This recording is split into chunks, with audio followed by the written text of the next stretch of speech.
अगर आपको आज का एपिसोड पसंद आए तो द ब्लैंक पेज ऑफिशियल को सब्सक्राइब ज़रूर करिएगा और बेल आइकन को प्रेस करना मत भूलिएगा। कल के दिन की शुरुआत इंडिया के अंदर बहुत ही परेशानी के साथ हुई है। इंडियन मीडिया ने एक ऐसी खबर ब्रेक कर दी है इंटेलिजेंस सोर्सेज के हवाले से कि इसको सुनते ही इंडिया के अंदर बहुत सारे हजरात डिप्रेशन में चले गए। आपने इंडियन डिफेंस एनालिस्ट के मुंह से ये बात सुनी होगी कि हमारा मुकाबला एक फ्रंट पे नहीं है, दो फ्रंट्स पे होगा, चाइना और पाकिस्तान के साथ। लेकिन अब परेशान कुन डिटेल्स इंडियन मीडिया पे दिखाई जा रही हैं कि दरअसल ये दो फ्रंट नहीं है, ये एक ही फ्रंट है जिसको इंडिया के अंदर आज तक मिसरीड किया गया है। मतलब कुछ साल पहले तक ये दो फ्रंट वाकई में था, बिल्कुल सही टर्म था, और तब इंडिया के पास टाइम भी था कि वो इस टू फ्रंट वॉर के ख़तरे को पाकिस्तान के साथ ताल्लुक बेहतर बना के ख़त्म भी कर सकते थे और चाइना पर फोकस कर सकते थे। उस वक्त टाइम था। लेकिन मोदी महाशय ने 5 अगस्त 2019 को लद्दाख और कश्मीर पर से आर्टिकल 370 हटा के इन दो फ्रंट्स को बेसिकली मर्ज करके एक ही फ्रंट कर दिया है और अब वापसी का रास्ता इंडिया के लिए बाकी बचा नहीं है। यानी अब वो जो आखिरी रास्ता था ना कि पाकिस्तान के साथ इंगेज हों, डायलॉग्स करें और चाइना को उस पर फोकस रखें, वो ख़त्म हो गया ऑप्शन। यानी पहले कम से कम पाकिस्तान के साथ इंडिया जंग अवॉइड कर सकता था, कम से कम अपना ये फ्रंट सिक्योर कर सकता था, लेकिन अब ऐसा नहीं हो सकता। इंडिया का ही मीडिया आउटलेट है न्यूज़ 18। अब ज़रा सुने कि ये खबर क्या लगा रहे हैं। I think this is the biggest breaking news of this month. खबर लगा रहे हैं कि Pakistan army officers are posted in Chinese armies western southern theatre commands, intelligence reports. अगर ये सच है ना तो दिस इज़ अनबिलीवेबल, और बीजेपी और मोदी साहब का नाम वाकई में मैं कहता हूँ Guinness book of world record में डाल देना चाहिए कि उन्होंने बड़ी ही कमाल महारत के साथ इंडिया के थ्रेट्स को कई गुना मल्टीप्लाई कर दिया है। अपने चाय वाला से मिलिट्री मैन बनने तक के सफ़र में मोदी साहब ने इंडिया के थ्रेट्स को कई गुना बढ़ा दिया हुआ है। इसीलिए कहते हैं ना, जो जिसका काम है ना उसी को करना चाहिए। अगर सियासतदान मिलिट्री के मामलात में टांग अड़ाते हैं ना तो यही होता है। आपको कुछ पता ना हो सियासत के अलावा, आप दो नंबरियाँ करके इस पार्टी को उससे लड़ा के इधर का बंदा उधर तोड़ के ये सब सीख के ऊपर आए हैं, ये सब सीख के बड़े हुए हैं, और आप आते ही टांग अड़ाना शुरू कर दें कि मैं तो बहुत ही कोई बड़ा मिलिट्री जनरल हूँ, और फिर आप अपने मुल्क की मिलिट्री पॉलिसीज़ बनाना शुरू कर दें। अगर पॉलिटिशियंस बनाना शुरू करते हैं ना तब तो ऐसा ही होता है जो कि अब इंडिया के साथ हुआ है। यानी इंडियन मीडिया कह रहा है कि पाकिस्तान की फ़ौज चीन की फ़ौज के साथ उनके फॉर्मेशन हेडक्वार्टर्स के अंदर बैठी हुई है, और ज्वाइंट स्ट्रेटजीज़ किन इलाकों के लिए बन रही हैं? सिर्फ PLA की वेस्टर्न थिएटर कमांड के लिए नहीं बन रही, PLA की सदर्न कमांड के लिए भी पाकिस्तान चाइना एक साथ। देखिए, वेस्टर्न थिएटर कमांड तो समझ में आता है ना, क्योंकि चीन की वेस्टर्न थिएटर कमांड पूरा इंडिया देखती है, सेंट्रल एशिया देखती है, पाकिस्तान, अफगानिस्तान, ये सारे इलाके देखती है। उनके फॉर्मेशन हेडक्वार्टर्स में पाकिस्तान आर्मी के ऑफिसर्स का डिप्लॉय होना ये समझ में आता है, लेकिन उसके साथ सदर्न कमांड के फॉर्मेशन हेडक्वार्टर के अंदर भी डिप्लॉयमेंट हुई है बाकायदा, वहाँ भी पाकिस्तानी फ़ौज। इंडियन मीडिया कह रहा है अपने इंटेलिजेंस सोर्सेज के हवाले से, ये हम नहीं कह रहे, इंडियन मीडिया खुद कह रहा है सदर्न कमांड में भी। अगर ऐसा है तो ये बहुत ही ह्यूज सरप्राइज़ है बीजेपी सरकार के लिए। सदर्न कमांड कौन से मुल्क देखती है PLA की, क्या आप जानते हैं? म्यांमार, जो कि इंडियन नॉर्थ ईस्ट से जुड़ा हुआ सबसे अहम मुल्क है, म्यांमार, सदर्न कमांड इसको देखती है। लाओस, वियतनाम इसको देखती है, और साउथ चाइना सी को भी यही कमांड देखती है, जिसके लिए अमेरिका ने पहले क्वाड और फिर ऑक्स बनाया था। यहाँ भी पाकिस्तानी फ़ौज साउथ चाइना सी में। India.com कह रहा है कि colonel rank officers of the Pakistan army have been posted at the joint staff department of the central military commission. और ये सेंट्रल मिलिट्री कमीशन क्या होता है, क्या करता है? कह रहे हैं कि it is responsible for combat planning, training and strategy of China's armed forces and the ministry of state security. ज़रा लेवल चेक करें इंटरऑपरेबिलिटी का आप, अगर ये न्यूज़ सच है तो। Now look at that. इसी टेंशन के बीच इंडियन आर्मी चीफ दौड़े दौड़े गए हैं लद्दाख पहुँचे हैं। विंटर आ रहा है ना, विंटर आ रहा है, सर्दियाँ आ रही हैं, भीगा भीगा सा दिसंबर आ रहा है। लद्दाख के अंदर टेम्परेचर -40 से नीचे जा रहा है, और 100-150 करोड़ का रोज़ाना का ख़र्चा बिना जंग के वहाँ हो रहा होता है विंटर के अंदर। इस बार पहले से ज़्यादा चीनी फ़ौजें उधर डिप्लॉयड हैं, जो गुज़िश्ता विंटर में डिप्लॉयड थी उससे ज़्यादा डिप्लॉयड हैं इस बार। वैसे मोदी साहब ने अभी तक चीन का नाम नहीं लिया, ये हम आपको बता दें। पूरा इंडिया इंतज़ार में है, अब तक गुज़िश्ता साल से लेकर इंतज़ार में है कि कब मोदी साहब चाइना का नाम लेकर धमकी देते हैं 56 इंच का सीना दिखा के। अभी तक नाम नहीं लिया। डर है ना, डर है। पता चला कि इधर चाइना का नाम लेकर कोई धमकी दे दी अमित शाह ने या मोदी सरकार ने, और उधर से मजीद चाइनीज़ अंदर आ गए। बल्कि उल्टा चीन के डर की वजह से, आई विल से डर है ये पूरा, इस वजह डर की वजह से नाम नहीं लिया जा रहा। यानी आपके मुल्क के अंदर 1000 स्क्वायर किलोमीटर पे एक मुल्क आके बैठ गया है। आप क्लेम करते हैं लद्दाख हमारा, 1000 स्क्वायर किलोमीटर निकल के आप नाम नहीं ले पा रहे उस मुल्क का। डर है ना, डर नहीं तो और क्या है। अगर डर नहीं होता तो नाम लिया जाता, कम से कम ज़बान से ही रजिस्ट किया जाता उसको, वो भी नहीं हो पा रहा। नाम तो नहीं लिया, उल्टा चीन के डर की वजह से मोदी जी ने चाइना के लद्दाख के 1000 स्क्वायर किलोमीटर के कब्जे को ये कहकर लीगलाइज ही कर दिया कि मित्रों कोई घुसा ही नहीं भाई हमारी ज़मीन में, चिल। अब उन्होंने लीगलाइज ही कर दिया कि भाई कोई नहीं घुसा, जो इधर आ गए 1000 स्क्वायर किलोमीटर उन्हीं का हो गया, कोई नहीं घुसा, सो जाएं सारे, चौकीदार बैठा हुआ है। बहुत से इंडियन शहरी अभी तक इस कन्फ्यूजन में है कि ये क्या था सब कुछ। हमारा एक इतना बड़ा इलाका हाथ से चला गया और हमारा प्रधानमंत्री कहता रहा कि मैं चौकीदार हूँ, सारे सो जाएं, कोई नहीं घुसा हमारे अंदर। नाज़रीन, इंडिया के लिए इशू ये है, अब हम आपको रियल इशू बताते हैं कि असल इशू इंडिया का है क्या। एक तो ये बहुत बड़ी न्यूज़ है, पाकिस्तान के फौजी फॉर्मेशन हेडक्वार्टर्स के अंदर बैठे हुए हैं, PLA के अंदर। यानी ये मुकम्मल तौर पर एक ही हो गए हैं दोनों। यूँ समझें कि इंडिया के खिलाफ महाज पे दोनों फौजें एक ही हो गई हैं, दोनों का ऑब्जेक्टिव एक हो चुका है बकौल इंडियन मीडिया के। लेकिन हम आपको बताते हैं कि इसके अलावा इंडिया का इशू क्या है। एक बहुत बड़ा इशू है इनका। लद्दाख का जो इलाका है ना, इसका चाइना के अलावा पाकिस्तान के साथ भी बॉर्डर लग रहा है थोड़ा सा, ये हम आपको बता दें। अब इशू देखें, पाकिस्तान के साथ भी इनका बॉर्डर लग रहा है और इंडिया की ट्रेडिशनली मिलिट्री वहीं पर ज़्यादा डिप्लॉयड रही है जहां पर पाकिस्तानी फ़ौजें रहती हैं। यानी उस इलाके में ज़्यादा डिप्लॉयड रही हैं, यहाँ पर तो थोड़े से ही फ़ौजी रहते थे अमूमन। कांग्रेस वाले बड़े ज़बरदस्त तरीके से ये सारे मामलात को लेकर चल रहे थे। ज़रूरत ही नहीं पड़ी पाकिस्तान से फ़ौज हटा के और उधर लगाने की, कोई ज़्यादा ज़रूरत ही नहीं पड़ी। उन्होंने ये बात को हमेशा इंश्योर किया कि ये दोनों मिल ना जाएं। उनको पता था यही हो जाएगा, अगर हम एक हद से ज़्यादा पाकिस्तान के ख़िलाफ़ गए या चाइना के ख़िलाफ़ गए तो ये दोनों मिल जाएंगे। तो वो एक बीच की लाइन लेकर चलते थे। इसके लिए महारत चाहिए, इसके लिए मनमोहन सिंह जैसा बंदा चाहिए, उस जैसी लीडरशिप चाहिए, जो कि अनफॉर्चुनेटली इंडिया के पास नहीं है। PhD हटा के आप एक चाय वाला बंदा लेकर आ गए, तो ये तो होना था। अब इंडिया का इशू ये है कि लद्दाख का ये जो बॉर्डर पाकिस्तान के साथ लग रहा है ना, चीन के अलावा, अगर वहाँ ज़रा सा चाइना धपड़धूस करता है इंडिया को, तो पाकिस्तान की साइड पर मौजूद यानी LOC पर और सियाचिन से जो इंडिया की फ़ौज है उधर को वहाँ से हटाकर चाइना की तरफ अगर मूव कर देते हैं, चाइना के धपड़धूस करने पे, तो पाकिस्तान तैयार बैठा है घुसने के लिए अंदर। वहाँ से ज़रा सी फ़ौज हट के चाइना की तरफ जाती है तो ये अंदर आ जाएंगे। पहले तो आर्टिकल 370 था ना, जो कि कश्मीर और लद्दाख को स्पेशल हैसियत दे रहा था एक तरह से, यानी इंडिया भी इसको मुतनाद इलाका मान रहा होता था कि ये स्पेशल इलाका है as per the United Nations resolutions. लेकिन अब UN की रेजोल्यूशंस को ही मोदी साहब ने खुद उठा के उस गटर में डाल दिया जिसकी गैस से वो चाय बनाने की तरकीबें बताते रहते हैं।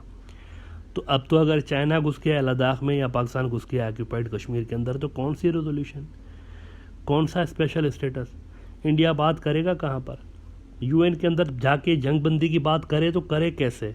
जो यूनाइटेड नेशंस की रेजोल्यूशंस थी उनको तो उठा के मोदी साहब ने रद्दी की टोकरी में डाल दिया। वो तो उनको मानने से ही मुकर गए ना, रिसेंटली मुकर गए कि हम इनको मानते ही नहीं है, ये तो हमारा अटूट अंग है। कई बार मुतअद्दिद मरतबा इंडिया कह चुका है। तो कौन सी जंगबंदी का हवाला देगा, कौन सी रेजोल्यूशन का हवाला देगा इंडिया?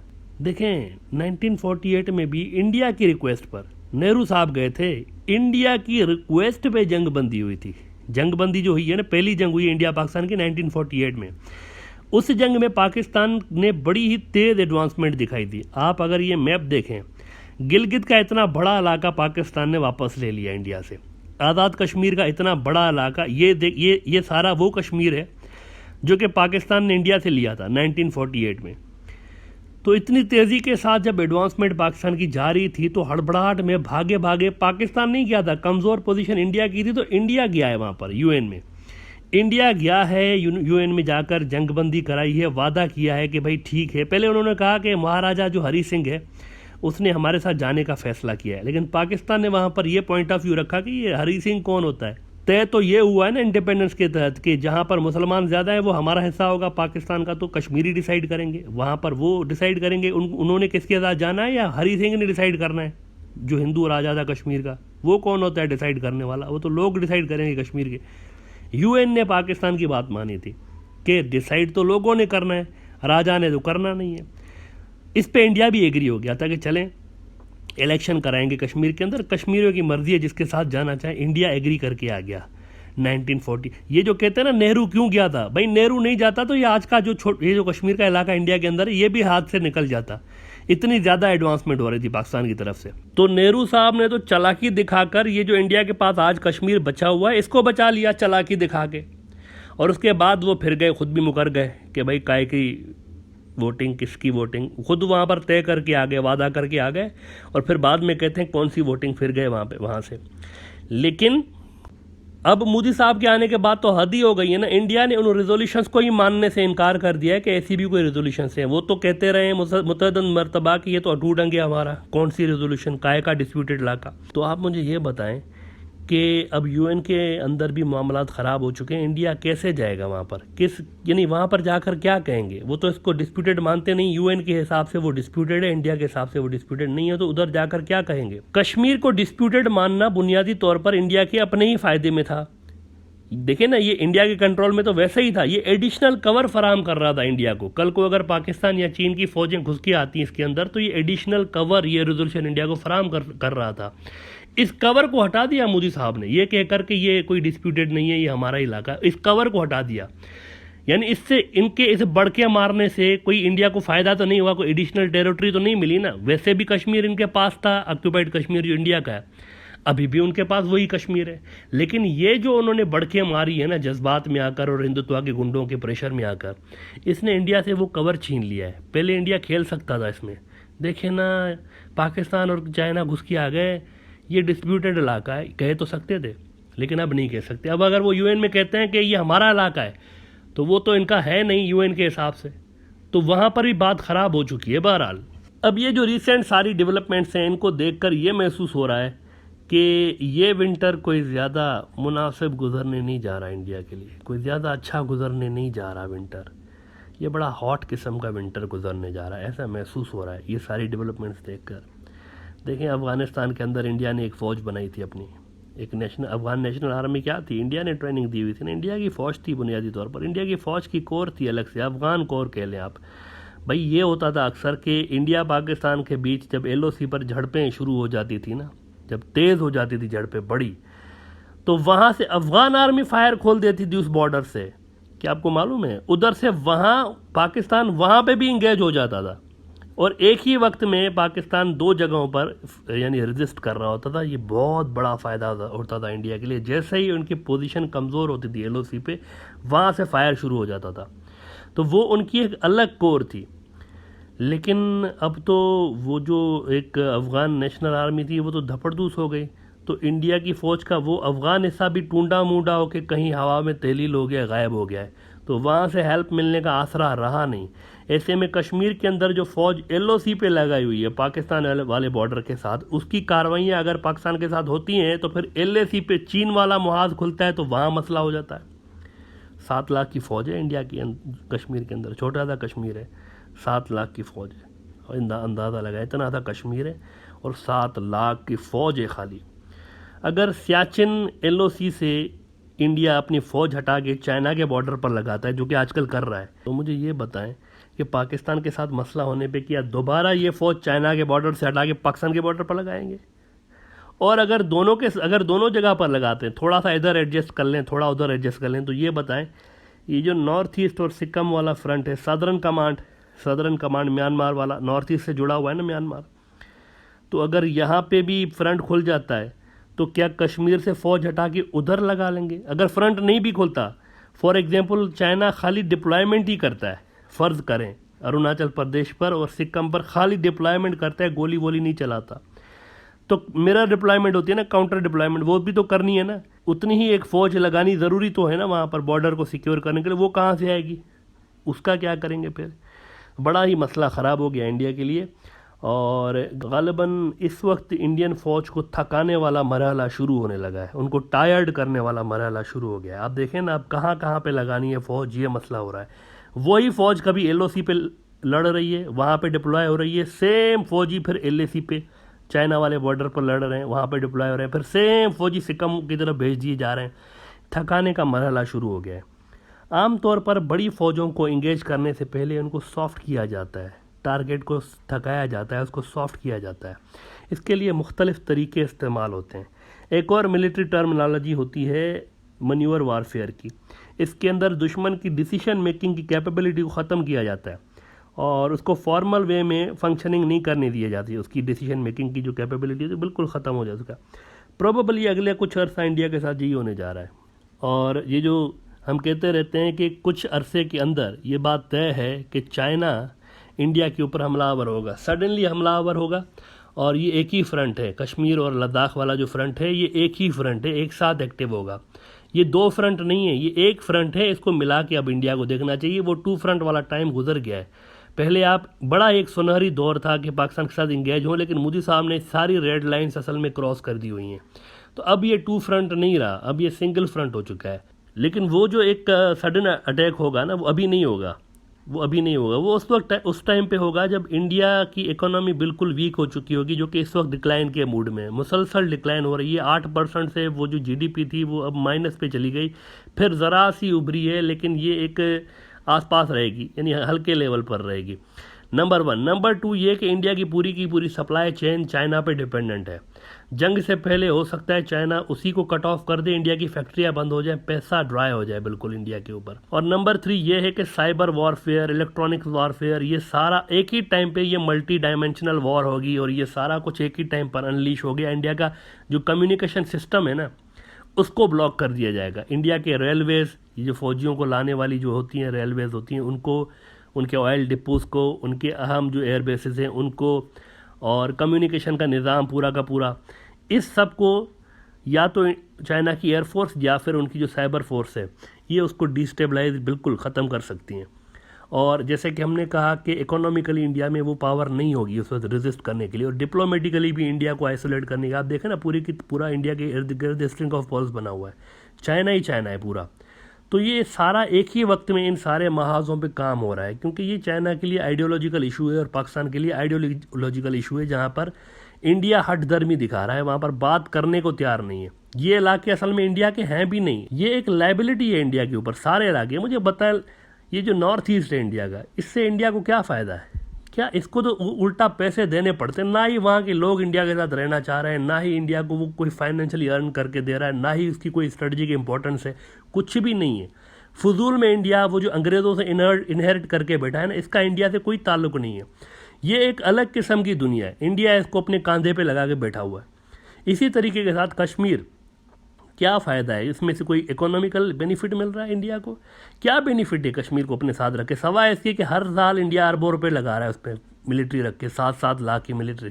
ये इंडियंस को फ़ायदा नहीं दे रहे, ये सारे इलाके ये लॉस दे रहे हैं। लेकिन कुछ हिंदुत्व के गुंडों ने इसको, इन दोनों इलाकों को अपने लिए ईगो का मसला बना के रखा है। उधर मुसलमान है कश्मीर के अंदर, वो मुसलमान है। अब देखें, इलेक्शंस होते हैं, 3% 4% टर्नओवर होता है ज़्यादा से ज़्यादा। 96 100 में से 90 96 लोग वोट ही नहीं डालते। फिर भी यानी ये एक समझने की बात है ना कि हम इन इलाकों को ज़बरदस्ती रख के बैठे हुए हैं, दुश्मनियाँ लेके बैठे हुए हैं। तो बात तो करें कम से कम इस पर। एक बाइज्जत एग्जिट हो सकती है इससे, इंडिया के इन इलाकों से एक बाइज्जत कोई ऐसी एग्जिट जो कि सबको एक एक्सेप्टेबल हो, बात करें तो हो सकती है, बात बन सकती है। लेकिन ये जो हिंदुत्व के गुंडे हैं, ये इनको एक ईगो का मसला बना के बैठे हुए हैं उन इलाकों को जो कि नॉन प्रोडक्टिव है इंडिया के लिए। और अब इन इलाकों पे बड़ा मसला स्टार्ट होने वाला है और आने वाला जो फ्यूचर है अगले 2-4 साल बड़े ही ख़राब नज़र आ रहे हैं।